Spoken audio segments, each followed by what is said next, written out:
All right. Everybody online can hear me and see my screen.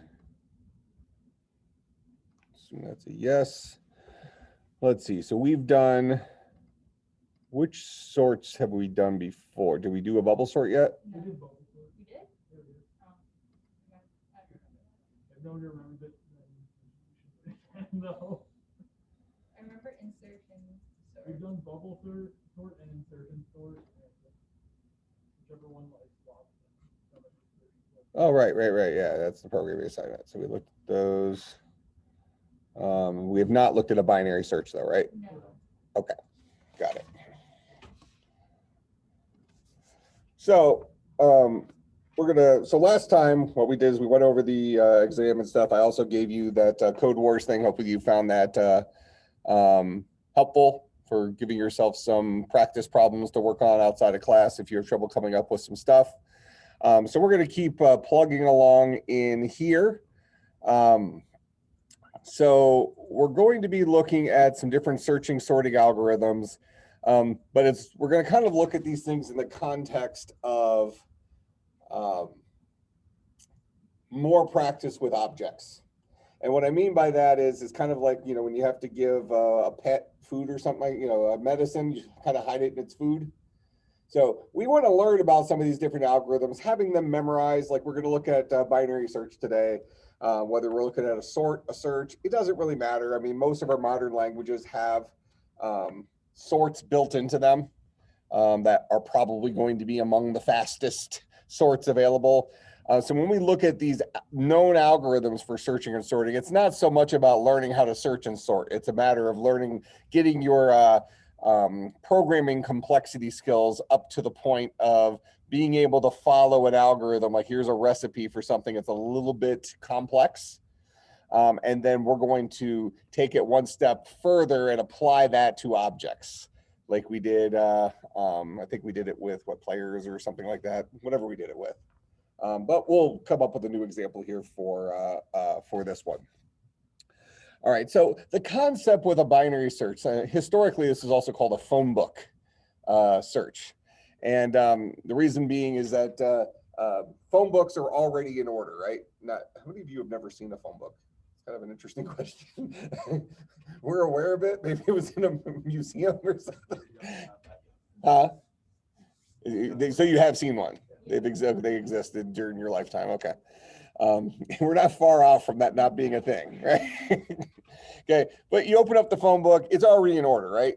Here, dictionary. Well, dictionary would be a good one. It's a dictionary search. You open up a dictionary, which also you don't look at anymore. You just Google it. But it's already sorted. It's already in order. So if you're looking for a value, let's say you're looking for the word cat in the dictionary. Okay, the idea would be is you would open up the dictionary to the middle. You would put your finger down to whatever is the center of the page. Mathematically, it doesn't really matter here, but you find it. You find a word. You look at it and say, "Is that the word I'm looking for?" If it's not, you decide is the word I'm looking for, should it come before that guy, or should it come after that guy?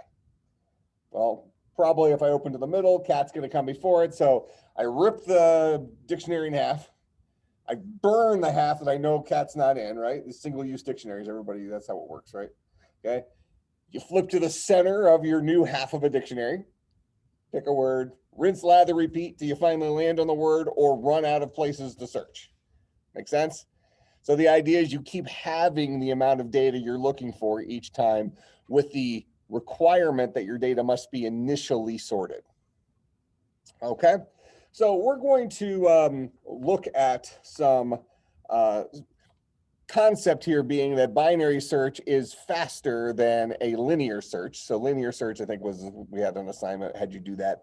Linear search says just start at the beginning of a collection, go towards the end of the collection, look for it. Not very fast, but who cares? Computers are really fast, not the end of the world, right? Binary search says, look, it is faster to search with a binary search, but it does require you to make sure your data stays sorted, which may or may not be worth it, or not, depending on the nature of your data. So it wouldn't be fair to say that one search is better or worse than another, because kind of got to use the right tool for the job. All right, so what I'm going to do here is let's go ahead and I'll create a new repository here. And we'll call this guy CSC250 fall 2020 binary search.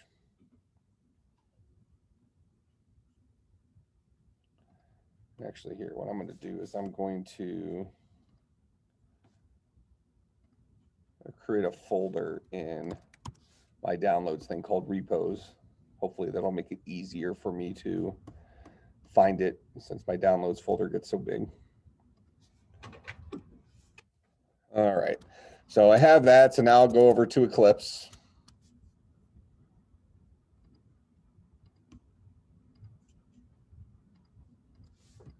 Create a new project. Nope. Oh, I could have done it from there anyways, doesn't matter. And this guy will be called CSC250 fall 2020 binary search.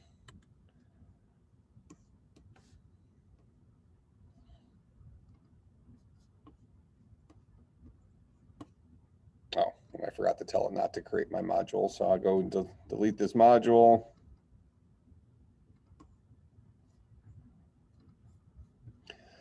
And I'll add my driver class.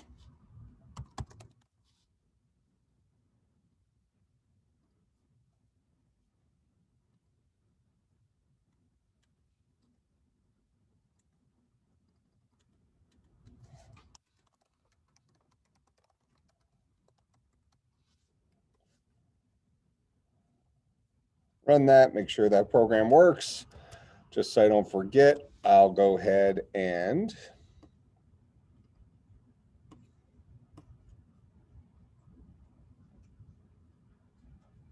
oh, hold on. I didn't pick the folder it was in. I just hit next. Sorry. I'm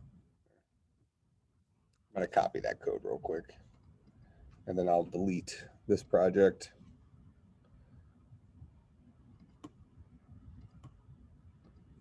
I'm going to create it again in the right place.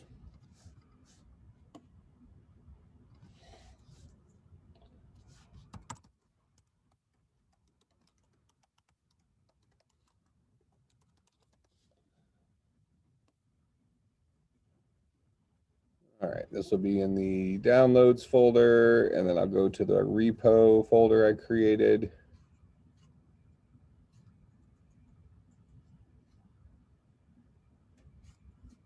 In theory.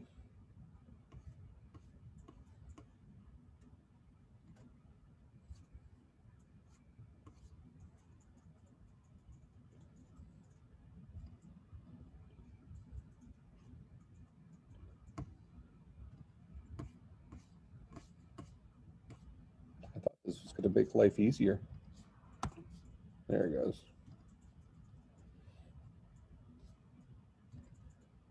And then there's that folder. Then I'll hit finish. So that'll hit don't create. All right, now I have it in there. And I'll go ahead and recreate my driver class. And I've already copied that. All right, so there's our hello, and I'll go and make sure everything's good here. It found it here, so I'll say initial commit domain, publish, make sure it's a public thing. And now it's up on my GitHub. Okay, so we'll add some stuff to it. So for a starting point, what we want to do is we want to create a sample of a collection of numbers. So I'm going to go ahead and we're going to, I'm going to create an int array. Yeah, we'll create an int array. Keep it simple. So new int array capable of holding, let's say 100 numbers. Now I'm gonna go ahead and go through and fill it up with 100 numbers. Okay, and we're gonna do this with random numbers. So random r is equal to new random. Sorry, I need to import java.util random.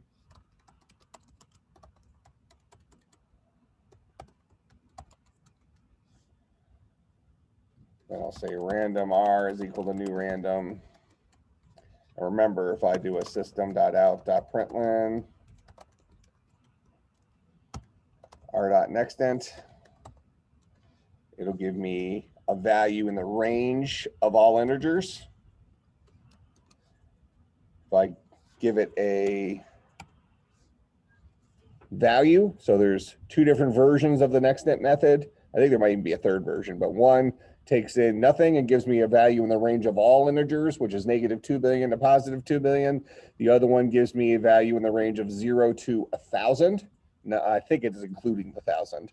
So if I run this, you'll see that I get, some giant number every time I run it. I should probably get different values. All right. So what we want to do here is we want to fill up our array with random numbers between 0 and 1,000. All right. So go ahead and take a couple of minutes, write the code that's going to fill up that array with random numbers between, so in this case, 100 random numbers between 0 and 1,000. So I've given you most of the stuff you're going to need here, but good little practice to do this.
All right, so let's go ahead and write this. So we're going to say for int I is equal to 0, I is less than ar.length. So we're going to do this for every bucket of my array, I++, and we'll say ar at bucket I is equal to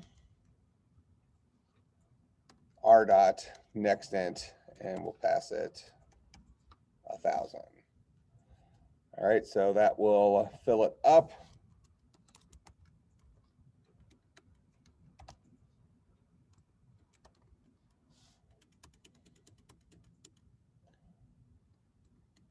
All right, and then I'm going to go ahead and give myself a method here, static void display array, and this guy will take an int array AR as a parameter.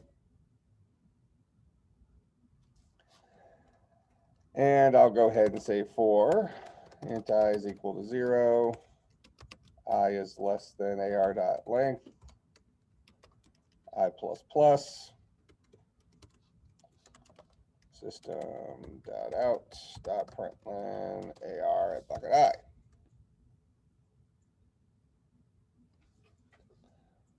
All right, so after I've finished filling my array, I'll say driver.display array, and I'll pass it AR.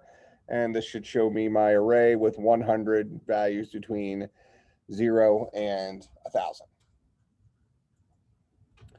All right, so now an issue we have right now is that our array is not sorted. And we need it to be sorted one way or another in order to accomplish this task. So let's go back here to our slides.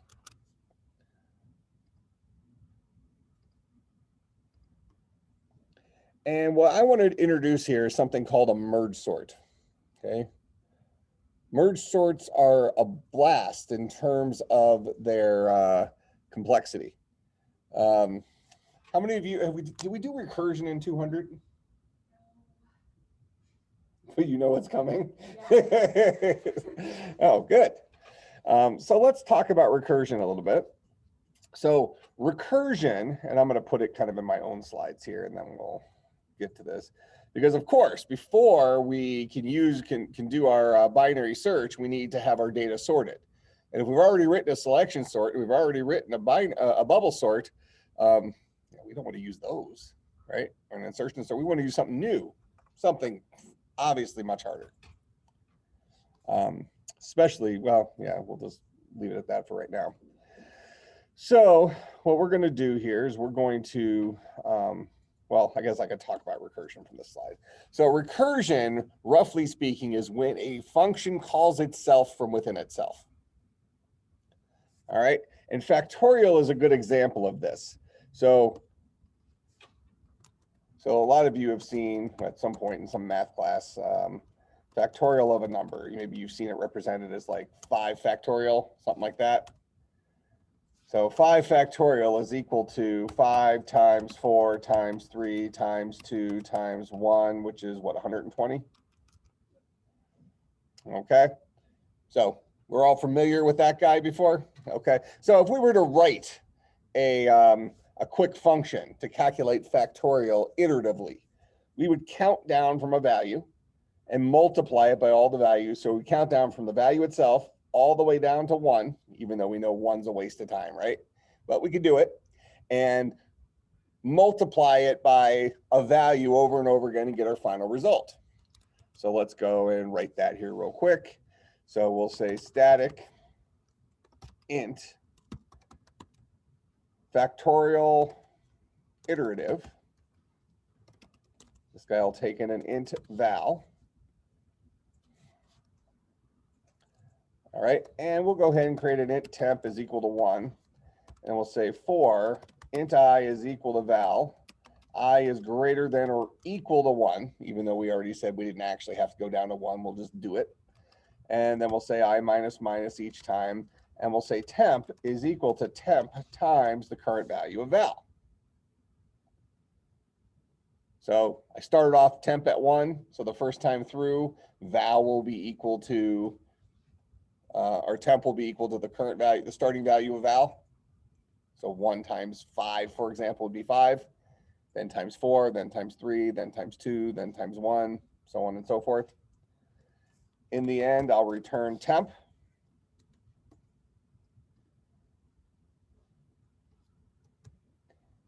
All right, so now I should be able to call driver dot factorial of 5, for example, and store my answer in a variable and then print that out. And I should get 120. Oop.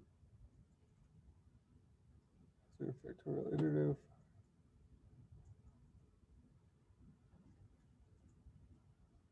It's 5 times 4 times 3 times 2 times 1. Should be correct.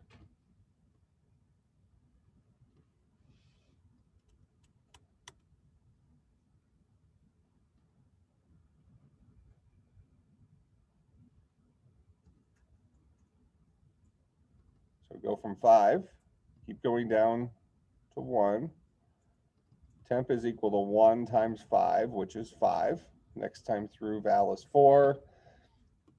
5 times 4. 20. It's going through an extra time.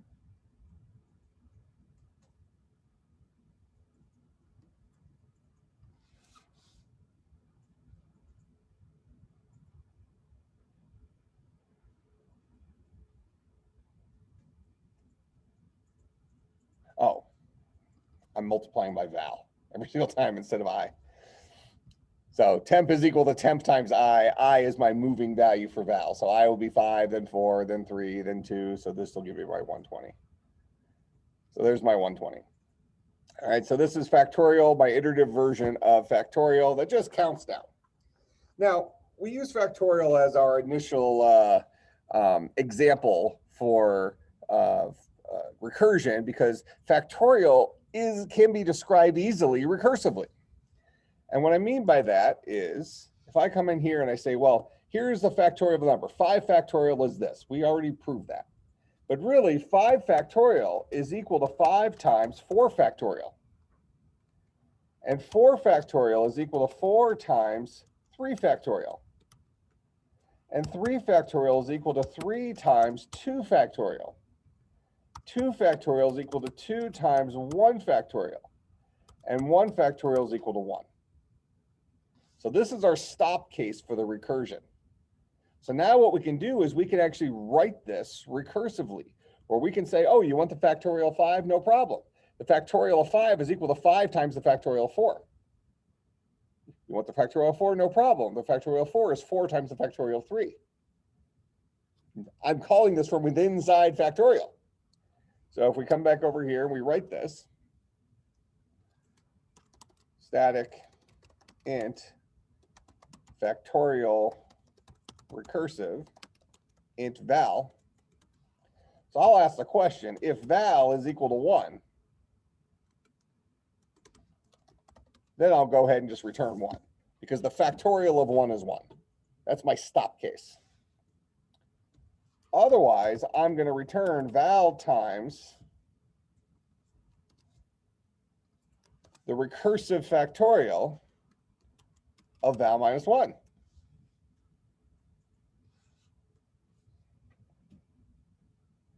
So if val was 5, is 5 equal to 1? Nope. So I'm going to return 5 times whatever factorial recursive returns for 4. So it puts this function on hold, makes it wait, and then it says, okay, now val is 4. Is 4 equal to 1? Nope. So we're going to return 4 times the factorial of 3.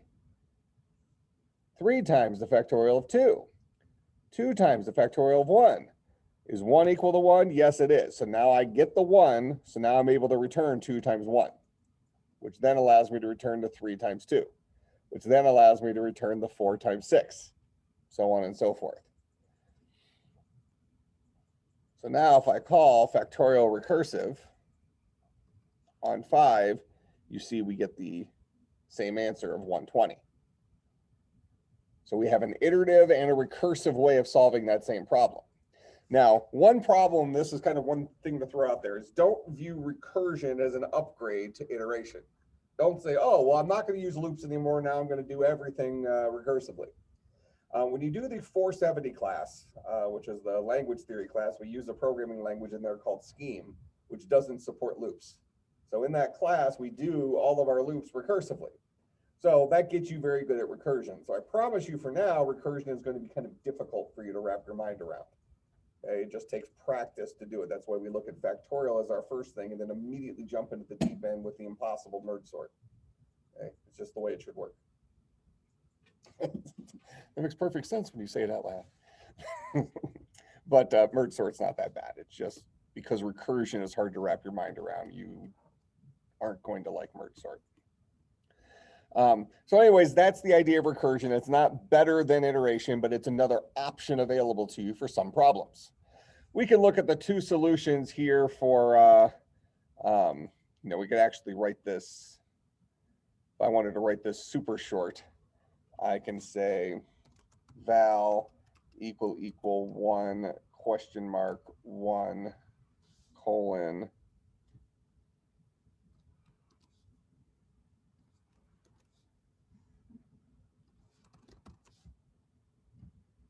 so that'll get me the same thing. Is the 1 question mark 1, is that basically like asking if it equals 1? Yeah, this is a what's called an inline if statement. So an inline if statement says it's a Boolean expression followed by a question mark, following what happens if it's true, followed by a colon, follow what happens if it's false. So there's our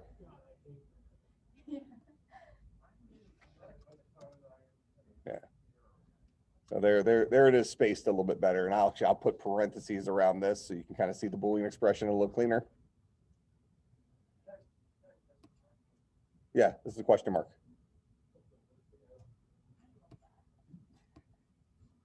Yeah, this is called an inline if statement. I was looking at some of the solutions, some of the stuff on that website will do crazy things. Like, you spend like, doing everything. They look at their Yeah. online answer. They're like, what the hell? How do you do that? Right. And that kind of comes back to what I was telling you. Well, I've told you multiple times is nobody's impressed if you, save yourself 2 lines of code to do something. I would suggest you not use inline if statements like this unless you really like them, or sometimes it just helps in certain things. This is one that's probably not a difficult one to follow. So I wouldn't have a major problem with an inline if statement like this for this one. But it's helpful for like if you need something to be a 0 and 1 and you just want it to, you want to have something like, let me just give you an example. Like you might say like int a is equal to val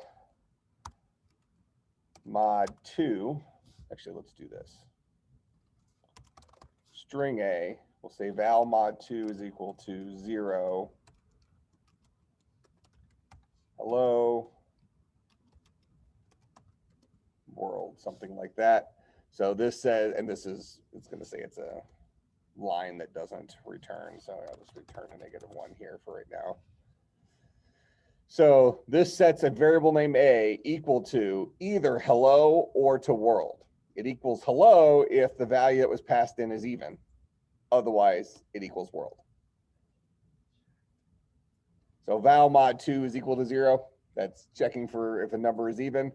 So if this is true, this line will boil down to the string hello, which I'll then store in this variable. So sometimes it's handy for things like that, where you want a variable to equal 1 of 2 things, depending on the current nature of a variable, something. But you could still accomplish that with a if statement, right? I could do something like this. I could say string b, and then say if val mod 2 is equal to 0, b is equal to hello.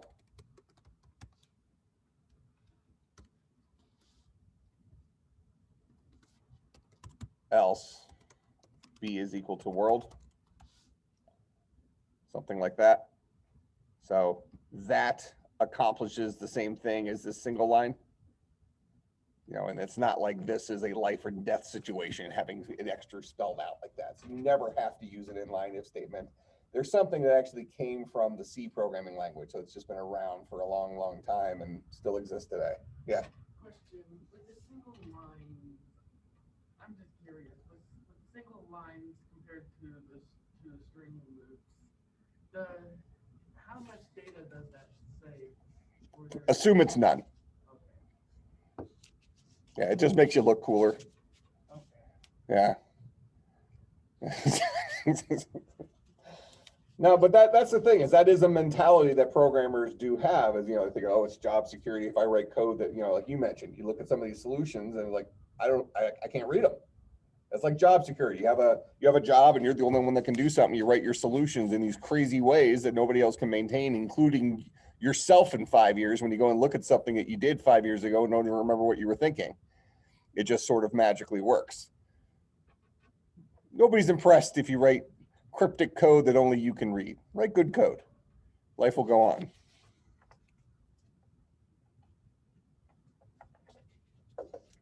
The main reason I wrote the one-line version of this here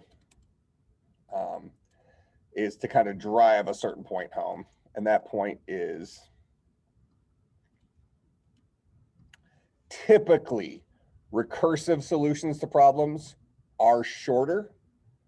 That doesn't mean go out of your way to write recursive versions of problems, but some problems lend themselves to recursion. And because of that, because they lend themselves to recursion, you can sometimes come up with very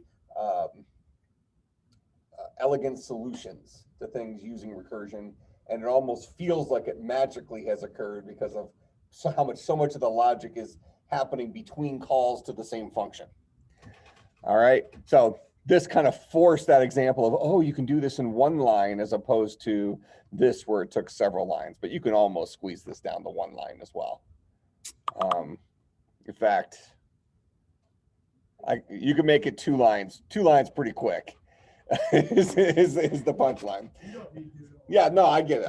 I'm just saying that's kind of the punchline. Is typically recursive solutions are considered to be shorter, which doesn't necessarily mean anything. But now we might say they sometimes are shorter, maybe they look more elegant or maybe more cryptic, but at the same time they're also significantly more memory inefficient. Recursion uses a lot of memory. So in our example here, we went through and said, well, 5 factorial is actually 5 times 4 factorial. That's a whole nother call to the function, which means I have to put the current version of the function on hold and put that somewhere because I need to call the function again before I can finish answering the first call. And then I actually have to call it again before I can finish answering the second call, which I have to finish before I can finish answering the first call. And call it again, call it again. So you can imagine that's just for the number 5. How many times would we have to do this if we were doing much larger numbers? I mean, we could probably come up with the thing real quick here. If I say, give me the recursive factorial of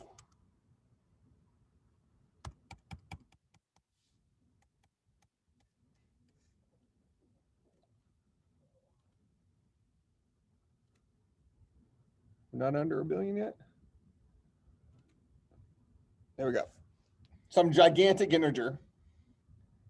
It would, actually we'll run out of space and answer, but that's fine. It'll just roll around. That's going to be a lot of calls to factorial recursive. So what I expect to get here is something called a stack overflow exception.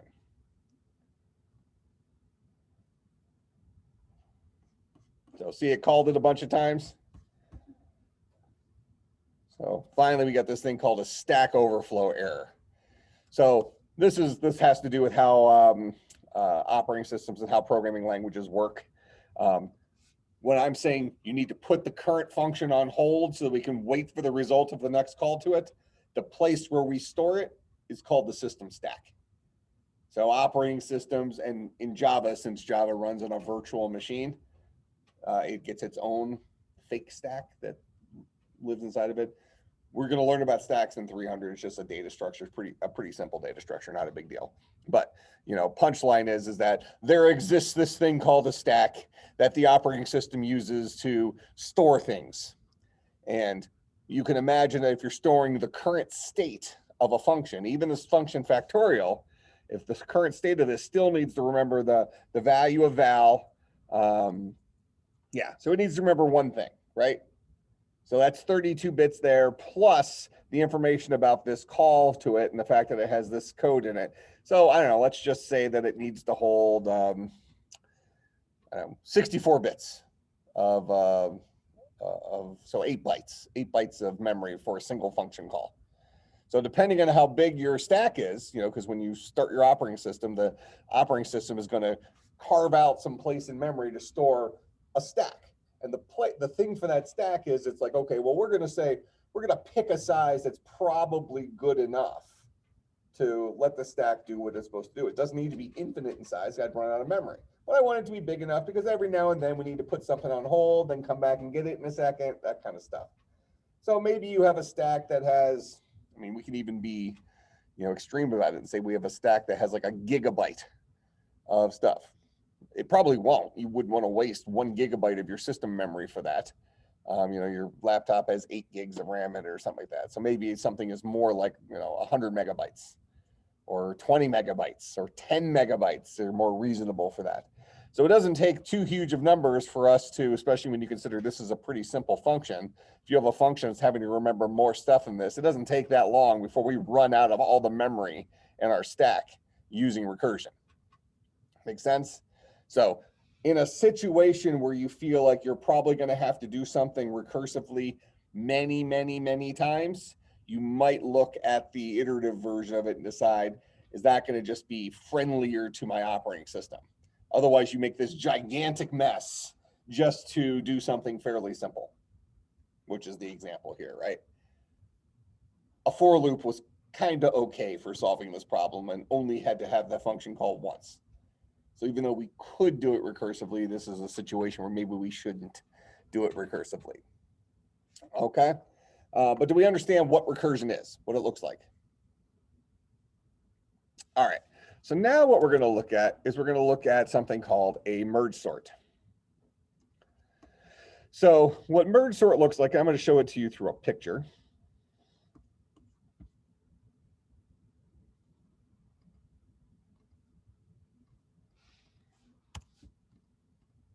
We have not looked at merge sort before, right? Okay.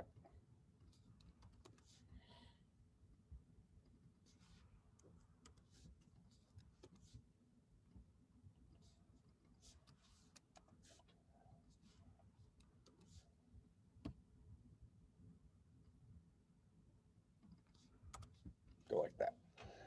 So we have our initial list of, or initial array of values that are not sorted, right? I'm going to give these bucket numbers here.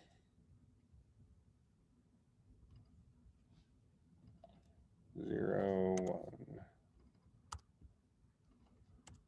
I'm making my set purposely short so it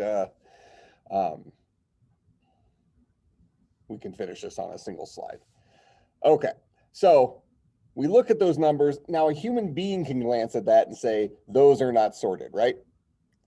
But how do we define something being not sorted? How do we know that these 4 values are not sorted without looking at the contents? What kind of value by definition is already sorted, or sometimes we call it trivially sorted?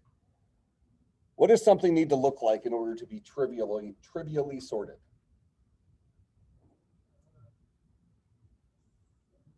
If I give you the number 7, is that sorted? Just the number 7. Sorted? If I give you the number 14, is that sorted? Just the number 14. Just the number 14, not the number 7 and the number 14, just the number 14. Is the number 14 sorted? If I give you a collection that only had a 14 in it, that's already sorted, right? So when we have something that only has one value, it's considered to be trivially sorted. We don't have to check anything. There's only one thing in there, it's already in the right order with one thing, okay? Merge sort works on this concept of one value is trivially sorted. So what we do here is we look at our entire set here. And I'm going to actually create a couple of variables to show you this algorithm. Well, let's show it to you in speed first, and then we'll slow it down and do it in with some variables. So I look at this whole thing, I say, is this whole thing sorted? The answer is no. Why? Because its length is greater than 1. So what do? I split it into 2 pieces. So I take this part, I call merge sort on this half, and I call merge sort, actually I'll do it in,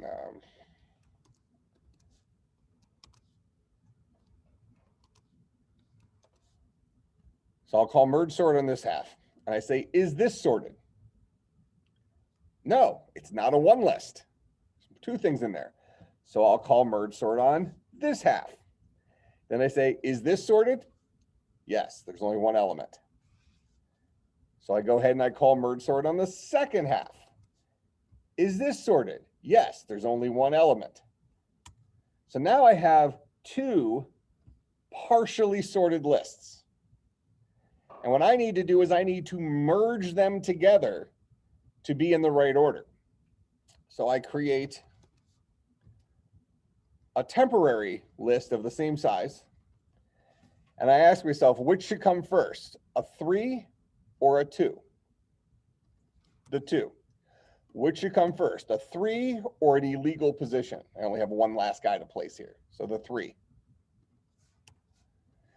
Now, because I'm changing this array in memory, this is changing in the original place. So I copy it back over here. So this is a 2, this is a 3, which then updates it in the original array because I'm making these changes in the actual memory.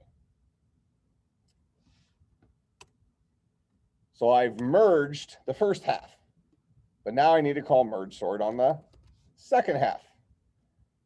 Is this sorted? No. Is the first half sorted? Yes. Is the second half sorted? Yes, because they're one lists. I merge them together.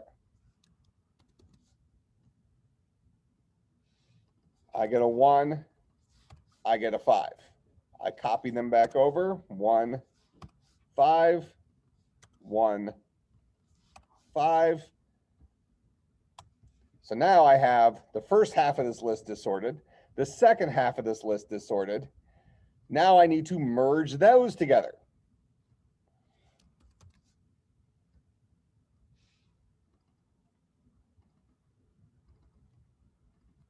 Which comes first, a 2 or a 1? The 1. Which comes first, the 2 or the 5? The 2. Which comes first, the 3 or the 5? The 3. Which comes first, an illegal value, an illegal position, or the 5? The 5. Copy your answers back over. 1, 2, 3, 5. And there's our data sorted with a merge sort. Okay, at the high levels, make sense how that works? It's called a divide and conquer algorithm. We keep dividing it in half and then calling merge sort on each half until merge sort has the data trivially sorted, which means that the beginning and the end of a half is the same. And once we return from both calls to our merge sort, I then know that the first half is sorted, the second half is sorted. I now need to merge those together into a single sorted list. All right, so the actual algorithm for sorting, I mean, think about like insertion sort, how we were doing the thing like where you're swapping some number of times. The complexity of the algorithm was actually harder. If I was to just say, here's this merge step, I give you an array, and I tell you that elements from bucket begin to bucket end are sorted, and bucket begin to bucket end 2 are sorted. And I tell you to merge those together. If we just write that one part. So if I gave you,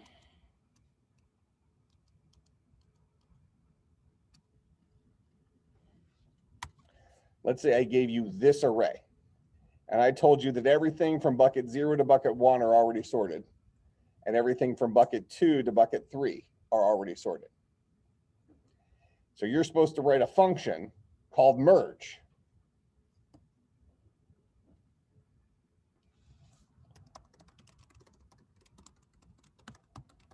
That takes an array as a parameter, as well as the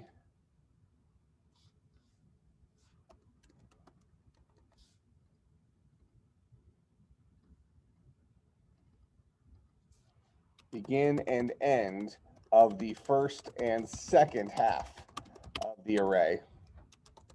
And it creates a new array with all of the values merged together in a sorted fashion,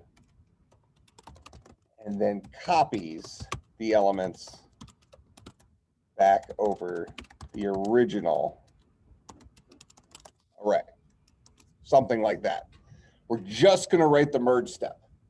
Okay? Not going to think about all the recursive calls or anything. I'm just saying, hey, here's an array. The first half is sorted and the second half is sorted. I want you to perform this merge operation to make the entire thing sorted. Make sense? Okay. So let's go write just that piece. So we'll create and it's going to be void because we're going to be changing the array in actual memory, right? So we'll say static void merge. And this guy will take in an integer array as a parameter, take in a begin one, an end one, a begin two, and an end two. So it's going to take in the indexes in that array of where the beginning and end of the first and the second half are. That make sense? I suppose we could have also taken in just begin one and begin two and know that begin or end one was begin two minus one. You probably could have done the math for it, but we'll leave it like this. This will work out okay. We'll need the variables anyway, so we'll just pass them in.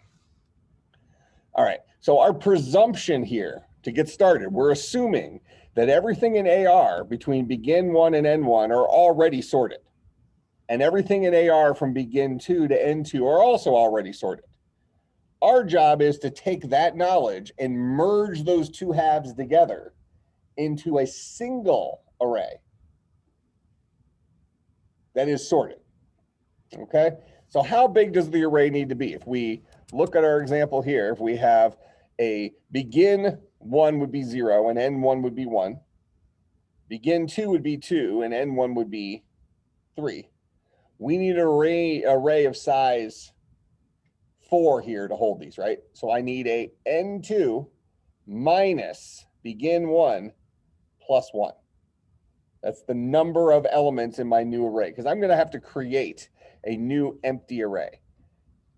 I need to give myself a temporary array capable of holding 4 things.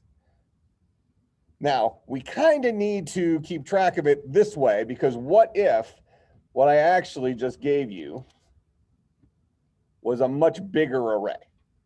But I actually am only saying only merge this portion of the array.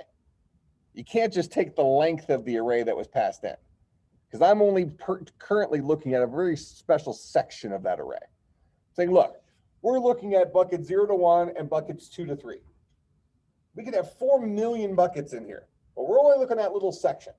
So you need to create a new array that's just the size of that section in order for us to merge this list and this list together, and then overwrite these values with those new values. Make sense? That's why we can't operate off of the length of my array, because I might not be looking at the entire array for the purpose of merge sort. All right, so I'm going to take n2 minus begin 1. And let me just show you this. So this would be like bucket 4, bucket 5, bucket 6, bucket 7. So 7 minus 4 is 3, plus 1 is 4. So it still works, even if I'm only working with this half of the array. So I'm going to take end2 minus begin 1 plus 1. And that will be the length of my new array.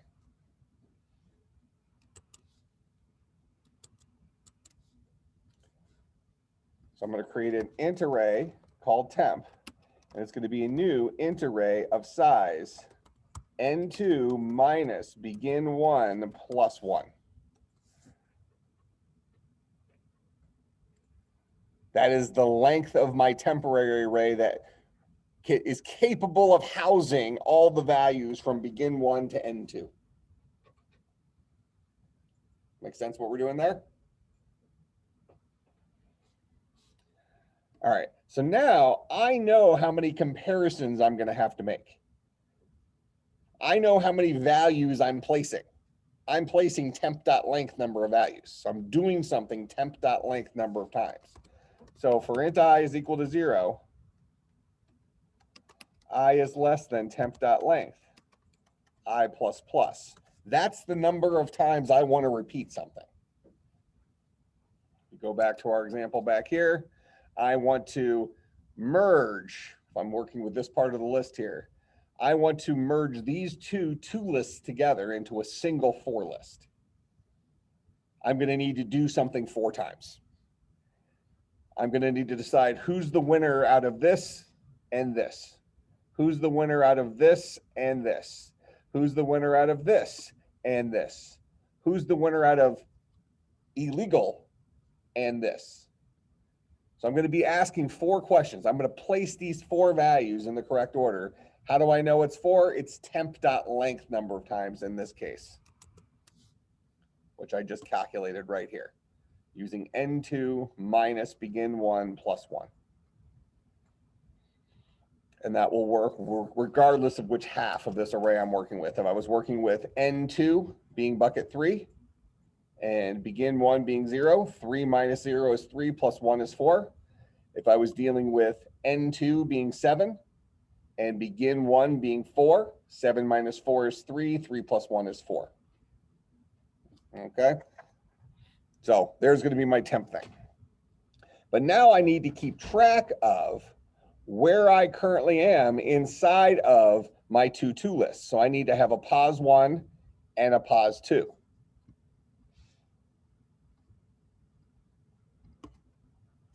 So I'll just create a couple of variables here. So maybe I have pos 1.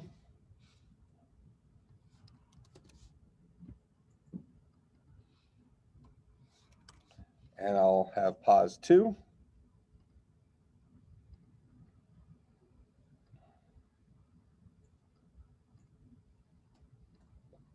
Pos 2 starts off pointing to the beginning of the second half of the list.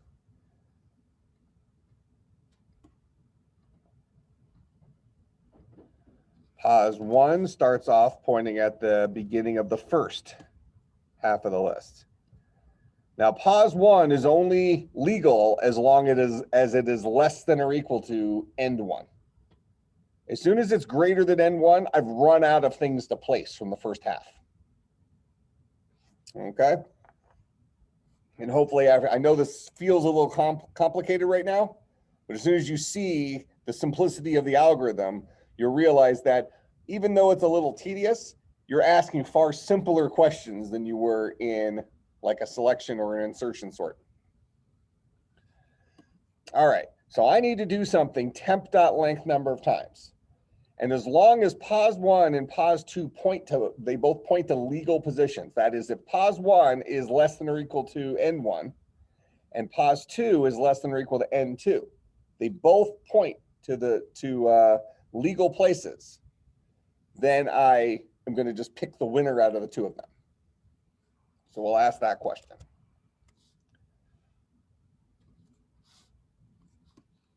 So we'll go ahead and set up int pos 1 is equal to begin 1, int pos 2 is equal to begin 2. I'm pointing them at the beginning of each of their subsequent lists. Now I'm going to ask the question, are pos 1 and pos 2 both pointing to legal places on their lists? If pos 1 is less than or equal to end 1 and pos 2 is less than or equal to end 2. If they're both legal positions, then I want to find out who the winner is. If AR at bucket pos 1 is less than AR at bucket pos 2.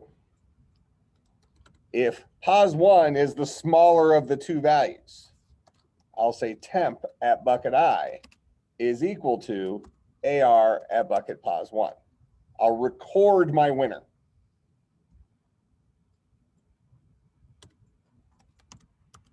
And then I'll increment pos 1. Else, pos 2 must have been the winner. So I'll record that winner.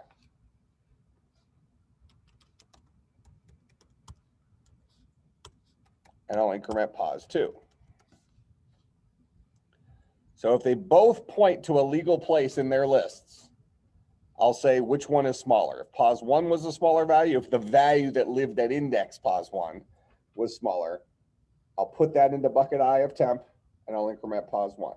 Otherwise, pos 2 must have been smaller or the same. I'll put that in bucket I of temp and increment pos 2. Now, I'm only going to do that logic if they are both legal. If I'm in an else here, that means that one of them was illegal. In fact, I'll write it as, instead of a else ifs, I'll write it as a full else. If I'm in here, either pos 1 or pos 2 is off the end of their list, and the other guy is the default winner. Make sense? So now I'll ask the question, if pos 1 is greater than end 1, that means that pos 1 is the guy that is already off the end of his list. He's in a legal position.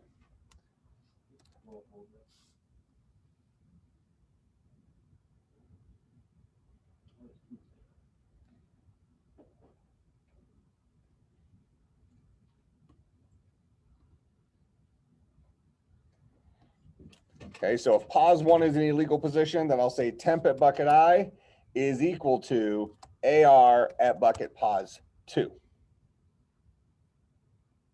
Pos 1 is no longer pointing to something on his list. So pos 2 is the default winner. Pos 2 plus plus. Otherwise, pos 1 is the default winner. Temp at bucket I is equal to AR at bucket pos 1. Pos 1 plus plus. So pos 1 was the default winner.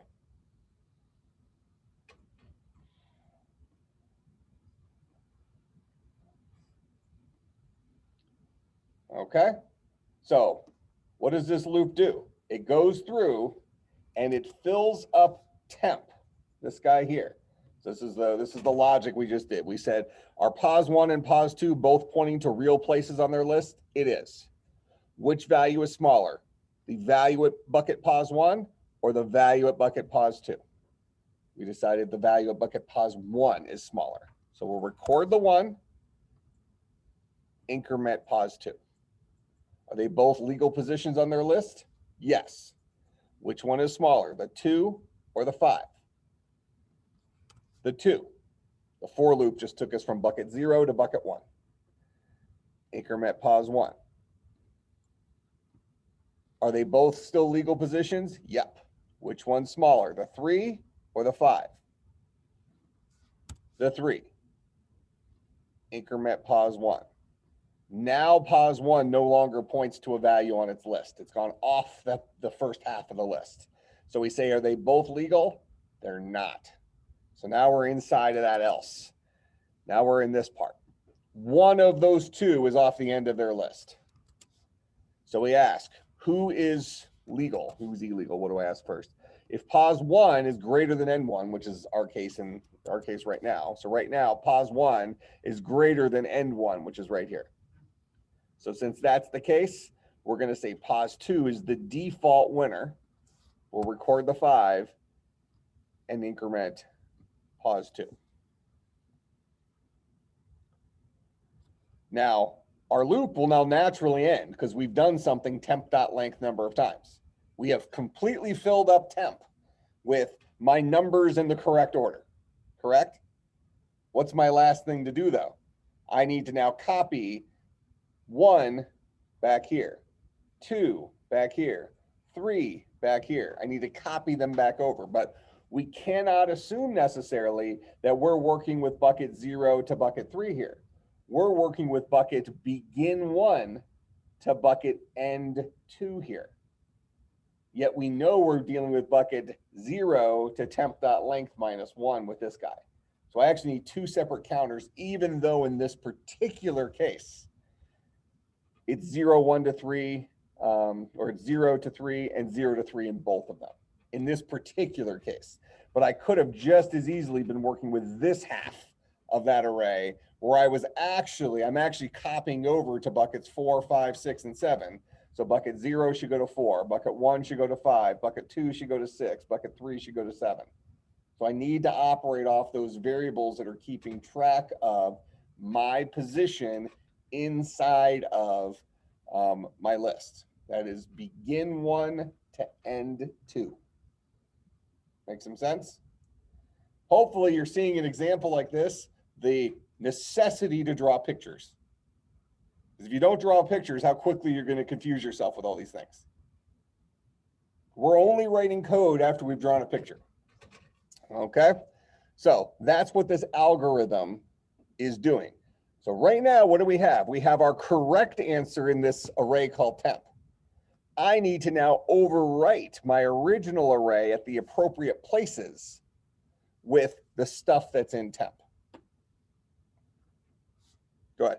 So if you go back to the question, in the first, it's shouldn't pause 1 be less than or equal to begin 2 rather than end 1?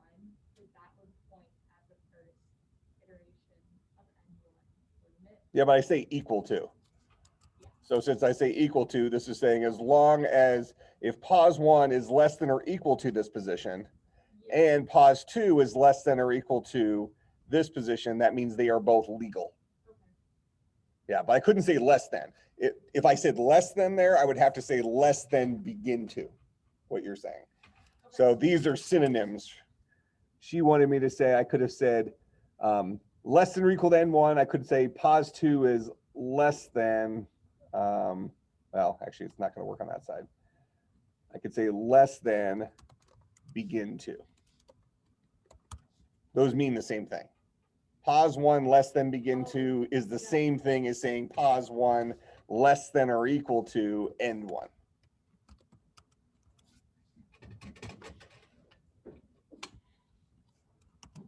And here, just I'll just label these. This is begin 1, begin 2, end 1, end 2. That's what those values would be in this current example.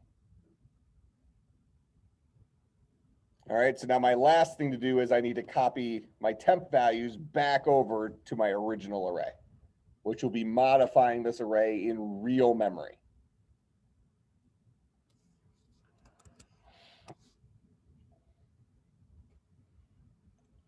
So I know this seems like a lot of code here in merge, but this is just a loop that goes through 4 times in this case, and then just asks some pretty simple questions, right? When you think about the complexity of the questions we're asking here, it's not overly complex. If I have 2 competitors, who wins? If I only have 1 competitor, he's the default winner. Make sense? So it's not hard.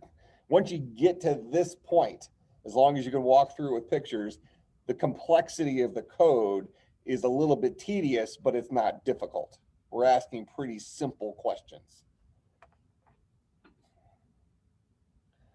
All right, so now once I'm past this for loop, so this is end of for loop.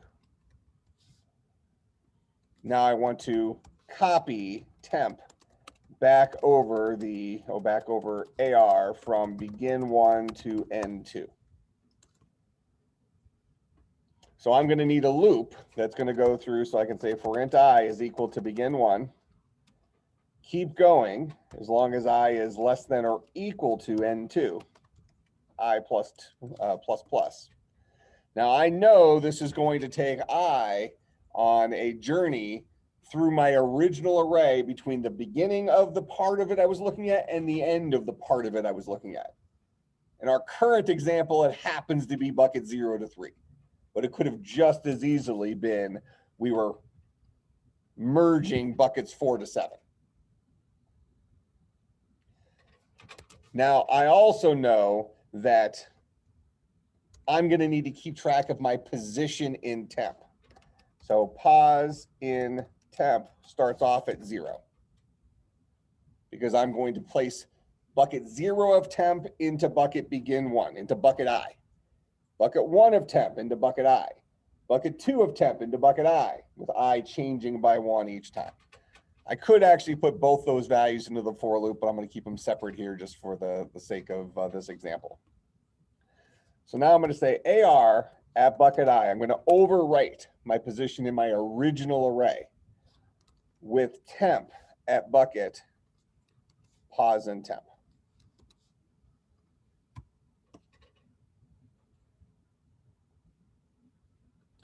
And then I'll say pause and temp plus plus. That way pause and temp goes from 0 to 1 to 2 to 3. I goes from, in this case, 0, 1, 2, 3. But in a different case, pause and temp would go 0, 1, 2, 3. I would go 4, 5, 6, 7.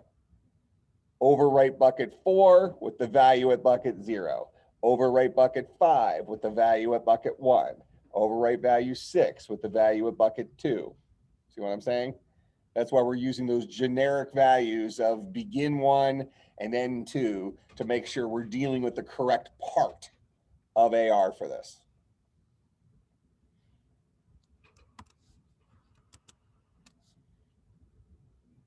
All right. Now I don't have to return anything because remember, arrays are passed by address. So right here, when I went and overwrote actual buckets in AR, the array that was passed in here, I changed the original in memory. Those are permanent changes. All right, so if I come up here and let's get rid of this guy here for a second. And I'm going to go ahead and I'm going to create a int array AR2. I'm going to set this guy equal to, what are my numbers here? 2315. 2315. So you can hard code an array like that. Then I'll go ahead and display AR2. Then I'll call merge on AR2, passing it a begin 1 was 0 and end 1 was 1. A begin 2 was 2 and an end 2 was 3.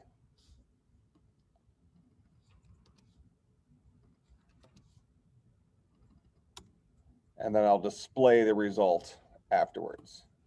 2315, 1235. It's the same array I'm displaying, but now I'm displaying it after I've called merge to merge the two halves together. And I purposely created this initial array 2315 to do what? To be sorted in the first half and sorted in the second half. And I said the first half goes from bucket 0 to bucket 1. The second half goes from bucket 2 to bucket 3. That makes sense? So now we can write the value of merge sort relatively. We could write the function for merge sort, which is the scarier one, pretty easily because it uses the merge function after 2 calls to merge sort. So static void merge sort is going to take in an int array AR, an int begin, and an int end. So we're calling merge sort on the entire array here. So now we'll call merge sort AR2.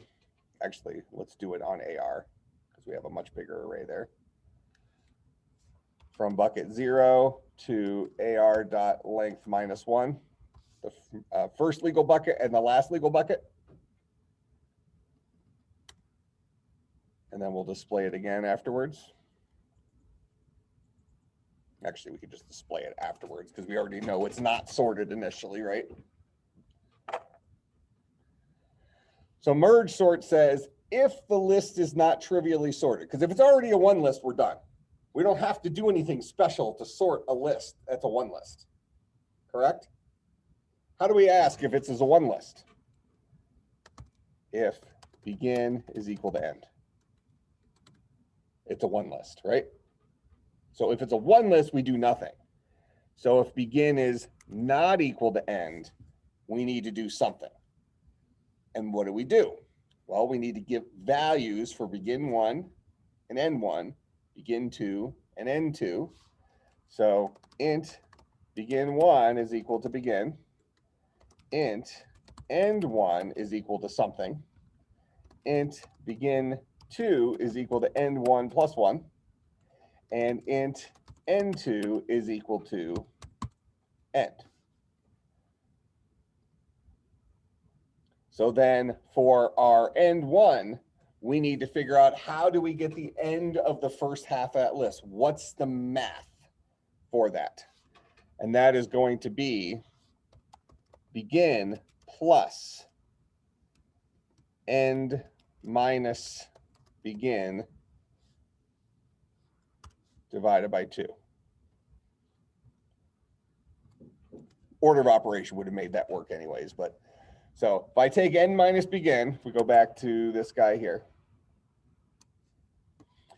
So if end is 3, begin is 0, 3 minus 0 is 3, divided by 2 is 1, right? Integer division, 3 divided by 2 is a 1. 0 plus 1 gets me 1. That's my end 1. We saw it work in the first half here.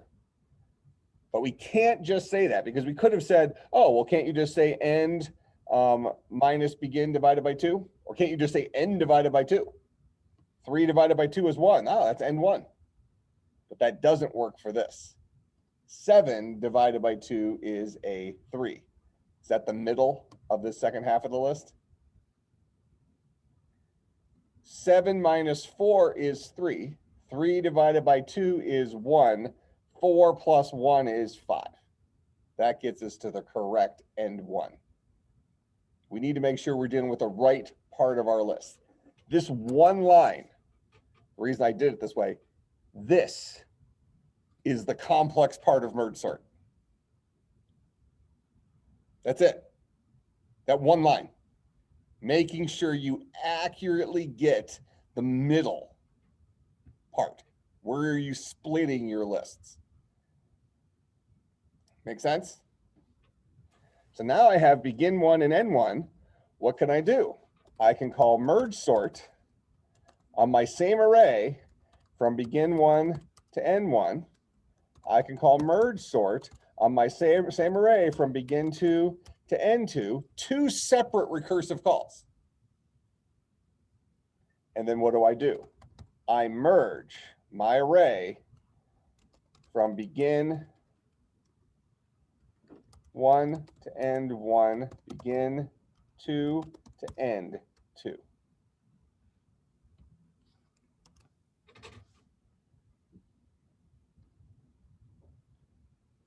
And there is my sorted array.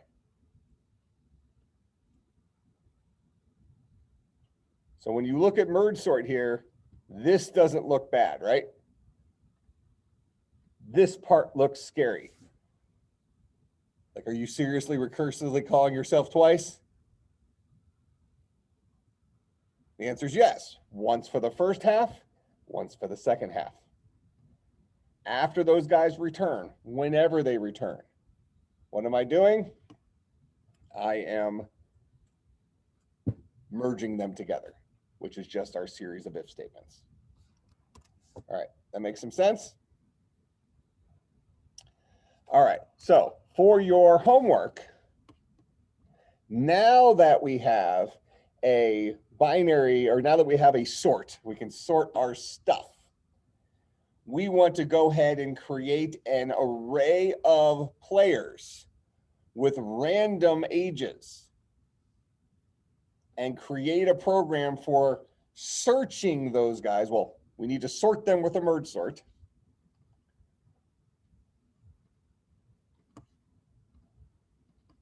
So homework, create an array of player objects that have a random age. You can decide if you want to hold a name as well, like player 1, player 2, player 3, something like that. But at the very least, they should have a random age, but I want it to be inside of an object. So create an array of player objects that have random ages. sort the array with a merge sort. So you can use what we wrote today, just apply it to that array of players instead of an array of ints. Then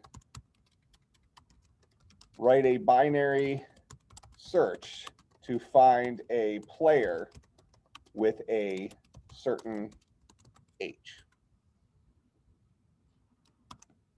Because it requires us to have them to be sorted first. Now, I do already have some code for binary search in the notes here, although binary search should be relatively easy. So I would suggest you try to do it on your own, but this code uses an integer array. You're going to have a player object array where the actual integers are each stored inside of the player as an age. So you'll have the first player, P1, might have an age of 17. The second one has an age of 19. The third one has an age of 4. You're going to need to sort those to get a 4, 17, 19, and then you can do a binary search on that. Make some sense? Okay, questions, comments, concerns, bribes? All right, I will see everybody on Tuesday. So hopefully I've done most of the heavy lifting, but definitely go back through and try to follow this, how merge sort works. Give yourself a short list like we had in our notes here, an 8 bucket array or something, or a 4 bucket array is fine, and follow our code line by line, and you'll see what those 2 separate calls to merge sort do. The first call deals with that half. The second call deals with that half. But then you'll have a first call that deals with this half, and a first call that deals with this half, and another first call that deals with this half, and another first call that deals with this half. Make some sense? Recursion's hard. It's supposed to be difficult to wrap your mind around, but hopefully you kind of see the value for it. All right, see everybody on Tuesday. Question. Yep, go ahead.